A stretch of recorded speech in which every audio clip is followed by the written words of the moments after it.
नमस्कृत्य नरं चैव नरोत्तमं देवीं सरस्वतीं व्यासं ततो जयमुदीरयेत्। ओम नमो भगवते वासुदेवाय। ओम नमः पितामहाय। ओम नमः प्रजापतिभ्यः। ओम नमः कृष्णद्वैपायनाय। ओम नमः सर्वविघ्नविनायकेभ्यः।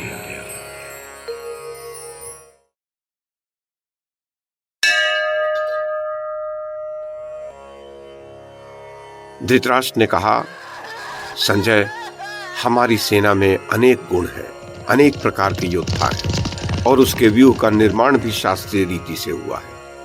हमारे सैनिक अत्यंत प्रसन्न और हमारे इच्छानुसार चलने वाले हैं। वे नम्र हैं, उनमें किसी भी प्रकार का दुर्व्यसन नहीं है। साथ ही हमारी सेना में न अत्यंत वृद्ध लोग हैं और न बालक ही। बहुत स्थूल और बहुत दुर्बल लोग भी नहीं हैं। सभी काम करने में फुर्तीले और निरोग हैं। वे कवच और अस्त्र शस्त्रों से सुसज्जित हैं। शस्त्रों का संग्रह भी उनके पास पर्याप्त है। प्रायः सभी खड़ग चलाने, कुश्ती लड़ने और गदा युद्ध करने में प्रवीण हैं। प्रास, दृष्टि, तोमर, परिध, भिंदीपाल, शक्ति और मुसल आदि शस्त्रों का संचालन भी अच्छी प्रकार जानते हैं। हमारी सेना को धनुर्वेद का प्रत्यक्ष अनुभव प्राप्त है। सैनिकों ने व्यायाम में भी अधिक परिश्रम किया है। वे शस्त्र ग्रहण से संबंध रखने वाली सभी विद्याओं में पारंगत हैं। गज, अश्व, रथ आदि की सवारियों द्वारा रण यात्रा करने में हमारी सेना की अनेक प्रकार से परीक्षा ली जा चुकी है। परीक्षा करके प्रत्येक सैनिक को उसकी योग्यता के अनुकूल यथोचित वेतन दिया जाता है। इनमें से किसी को भी मित्रों की गोष्ठी से लाकर सामान्य उपकार करके, भाई बंधु होने के कारण सौहार्दवश अथवा बल प्रयोग करके सेना में सम्मिलित नहीं किया गया है। जो कुलीन नहीं है, ऐसे लोगों का भी हमारी सेना में संग्रह नहीं हुआ है। हमारी सेना में जो लोग हैं वे सब समृद्धिशाली और श्रेष्ठ हैं।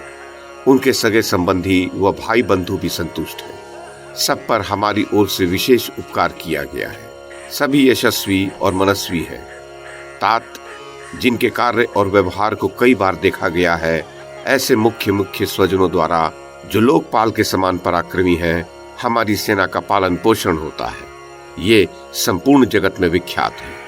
उनकी रक्षा का भार उन क्षत्रियों के हाथ में है जो संसार भर में सम्मान की दृष्टि से देखे जाते हैं। वे स्वेच्छा से ही अपने सेवकों सहित हमारी सहायता करने आए हैं। द्रोणाचार्य, भीष्म, कृतवर्मा, कृपाचार्य, दुशासन, जयद्रथ, भगदत्त, विकर्ण, अश्वत्थामा, शकुनी और बाल्हिक आदि महान वीरों से हमारी सेना सुरक्षित है। तब भी यदि वह मारी जा रही है तो इसमें हम लोगों का पुरातन प्रारब्ध ही कारण है। पहले के मनुष्यों अथवा प्राचीन ऋषियों ने भी युद्ध का इतना बड़ा उद्योग कभी नहीं देखा होगा। विदुर मुझसे नित्य ही हित और लाभ की बातें कहा करता था, किंतु मूर्ख दुर्योधन ने उसे नहीं माना। वो सर्वज्ञ है, उसकी बुद्धि में आज का यह परिणाम अवश्य आया होगा, तभी तो उसने मना किया था। अथवा किसी का दोष नहीं, ऐसा ही होनहार था। विधाता ने पहले ही जैसा लिख दिया है वैसा ही होगा, उसे कोई टाल नहीं सकता। संजय ने कहा, महाराज, अपने ही अपराध से आपको यह संकट का सामना करना पड़ रहा है। पहले जो द्यूत हुआ था और आज जो पांडवों के साथ युद्ध छेड़ा गया है, इन दोनों में आपका ही दोष है। इस लोक में या परलोक में मनुष्य को अपना किया हुआ कर्म स्वयं ही भोगना पड़ता है। आपको भी कर्मानुसार उचित ही फल मिला है। इस महान संकट को धैर्य पूर्वक सहन कीजिए और युद्ध का शेष वृत्तांत सावधान होकर सुनिए। भीमसेन तीखे बाणों से आपकी महासेना का व्यूह तोड़कर दुर्योधन के भाइयों के पास जा पहुंचे। यद्यपि भीष्म जी उस सेना की सब ओर से रक्षा कर रहे थे, तब भी दुशासन, दुर्विशह, दुसह, दुर्मद, जय, जयसेन, विकर्ण, चित्रसेन, सुदर्शन, चारुमित्र, सुवर्णा, दुष्कर्ण और कर्ण आदि आपके महारथी पुत्रों को वहां पास ही देखकर वे उस महासेना के भीतर घुस गए तथा गज, अश्व और रथों पर चढ़े हुए कौरव सेना के प्रधान वीरों को मार डाला। कौरव उन्हें पकड़ना चाहते थे। उनका यह निश्चय भीमसेन को ज्ञात हो गया। तब उन्होंने वहां उपस्थित हुए आपके पुत्रों को मार डालने का विचार किया। बस उन्होंने गदा उठाई और अपना रथ छोड़ उस महासागर के समान सेना में कूदकर उसका संहार करने लगे। उसी समय धृष्टद्युम्न भीमसेन के रथ के पास आ पहुंचा। उसने देखा रथ खाली है और केवल भीम का सारथी विशोक वहां उपस्थित है। धृष्टद्युम्न मन ही मन बहुत दुखी हुआ। उसकी चेतना लुप्त होने लगी। नेत्रों से अश्रु छलक पड़े और उच्छ्वास लेते हुए उसने गदगद कंठ से पूछा, विशोक, मेरे प्राणों से भी बढ़कर प्रिय भीमसेन कहाँ है? विशोक ने हाथ जोड़कर कहा, मुझे यहाँ ही खड़ा करके वे इस सैन्य सागर में घुसे हैं। जाते समय इतना ही कहा था, सूत, तुम थोड़ी देर तक अश्वों को रोककर यहाँ ही मेरी प्रतीक्षा करो। ये लोग जो मेरा वध करने को तैयार हैं, इन्हें मैं अभी मारे डालता हूँ। महाराज, तदनंतर भीमसेन को संपूर्ण सेना के भीतर गदा लिए दौड़ते देख धृष्टद्युम्न को बड़ी प्रसन्नता हुई। उसने विशोक से कहा, महाबली भीमसेन मेरे सखा और संबंधी हैं। मेरा उन पर प्रेम है और उनका मुझ पर, इसीलिए जहाँ वे गए हैं वहीं मैं भी जाता हूँ।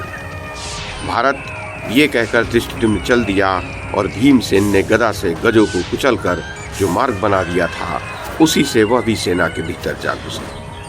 धृष्टद्युम्न ने देखा जैसे आंधी वृक्षों को तोड़ डालती है, उसी प्रकार भीम भी शत्रु सेना का संहार कर रहे हैं तथा उनकी गदा की चोट से आहत होकर रथी, अश्वारोही, पैदल, गद सवार आर्तनाद कर रहे हैं। तत्पश्चात उनके पहुंच पहुंचकर धृष्टद्युम्न ने उन्हें अपने रथ पर बिठा लिया और छाती से लगाकर आश्वासन दिया। नरेश्वर, वो महान संघर्ष आरंभ होने पर आपका पुत्र दुर्योधन भाइयों के पास जाकर बोला, ये दुरात्मा द्रुपद पुत्र आकर भीमसेन से मिल गया है। हम सब लोग बहुत बड़ी सेना के साथ इस पर आक्रमण करें, जिससे हमारा और तुम्हारा ये शत्रु हम लोगों की इस सेना को हानि पहुंचाने का विचार न कर सके। दुर्योधन का ये कथन सुनकर आपके सभी वीर पुत्र जो धृष्टद्युम्न का आगमन नहीं सह सके थे, बड़े भाई की आज्ञा से प्रेरित हो प्रलय काल के भयंकर केतुओं की भांति हाथ में आयुध लिए धृष्टद्युम्न के वध के लिए उन पर टूट पड़े। उन्होंने अपने हाथों में धनुष बाण ले रखे थे और वे रथ के पहियों की घरघराहट के साथ साथ धनुष की प्रत्यंचा को भी कपाते हुए उसकी टंकार फैला रहे थे। महाराज, तब आपके पुत्र धृष्टद्युम्न पर बाणों की वर्षा करने लगे।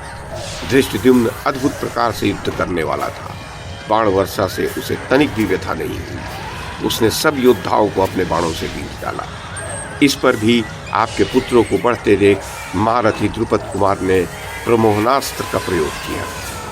उसके प्रभाव से वे सभी नरवीर मूर्छित हो गए। द्रोणाचार्य ने जब यह समाचार सुना तो शीघ्र ही उस स्थान पर पहुंच गए। देखा तो भीमसेन और धृष्टद्युम्न रण में विचर रहे हैं और आपके सभी पुत्र अचेत पड़े हुए हैं। तब आचार्य ने प्रज्ञास्त्र का प्रयोग करके मोहनास्त्र का निवारण किया। इससे उनमें पुनः प्राण शक्ति आ गई और वे महारथी उठकर भीम और धृष्टद्युम्न के सामने पुनः युद्ध के लिए जा डटे। दूसरी ओर युधिष्ठिर ने अपने सैनिकों को बुलाकर कहा, अभिमन्यु आदि 12 महारथी वीर कवच आदि से सुसज्जित होकर अपनी शक्ति भर प्रयत्न करके भीम और धृष्टद्युम्न के पास जाएं और उनका समाचार जानें। मेरा मन उनके लिए संदेह में पड़ा हुआ है। नरेश्वर, युधिष्ठिर की आज्ञा सुनकर सभी पराक्रमी योद्धा बहुत अच्छा कहकर चल दिए। उस समय द्विप्रहर हो चुका था। धृष्टकेतु द्रौपदी के पुत्र तथा केके देशीय वीर अभिमन्यु को आगे करके बड़ी भारी सेना के साथ चले। उन्होंने सूचीमुख नामक व्यूह बनाकर कौरव सेना का भेदन किया और भीतर चले गए। कौरव योद्धाओं को भीमसेन और धृष्टद्युम्न ने पहले से ही भयभीत और मूर्छित कर रखा था, इसलिए वे इन लोगों को रोकने में समर्थ न हुए। भीमसेन और धृष्टद्युम्न ने जब अभिमन्यु आदि वीरों को अपने पास आया देखा तो वे बहुत प्रसन्न हुए और बड़े उत्साह से आपकी सेना का संहार करने लगे। इतने में द्रुपद कुमार ने अपने गुरु द्रोणाचार्य को सहसा वहां आते देखा। तब उसने आपके पुत्रों को मारने का विचार त्याग दिया और भीमसेन को केके के रथ में बिठाकर अस्त्रों के पारगामी द्रोणाचार्य पर धावा किया। उसे अपनी ओर आते देख आचार्य ने एक बाण मारकर उसका धनुष काट दिया और 4 बाणों से उसके अश्वों को मारकर सारथी को भी यमराज के घर भेज दिया। तब महाबाहु धृष्टद्युम्न उस रथ से कूदकर अभिमन्यु के रथ पर जा बैठा। आचार्य द्रोण ने अपने तीखे बाणों से मारकर उसे क्षुब्ध कर दिया। ये देख पांडव सेना कांप उठी। दूसरी ओर से महाबली भीष्म जी भी पांडव सेना का संहार करने लगे।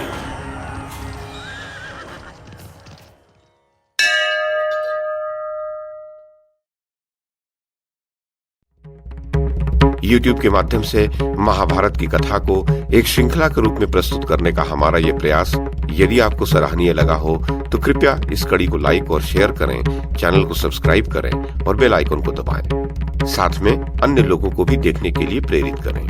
धन्यवाद और नमस्कार।